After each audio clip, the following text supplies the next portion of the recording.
मकरू तो हम हो चुके हैं, कराहत तो हमें अपने आप से आ रही है, घिन तो हमें अपने आप से आ रही है कि हमारे वोट तक की कदर नहीं है।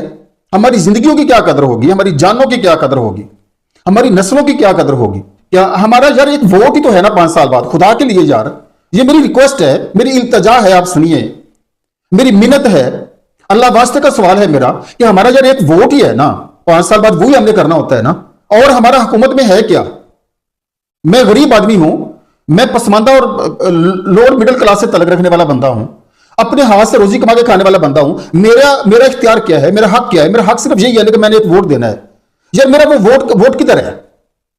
अगर मैंने वोट दिया है तो वोट किधर है? एक वोट का हक आप मुझे नहीं दे सकते हैं। दस्तार हमारी पहन के वो सर उठाए फिरते हैं, हम ऐसे बदनोशों के मैं कदे पड़े वीरान अभी। यार एक वोट जो मेरा है वो किधर गया?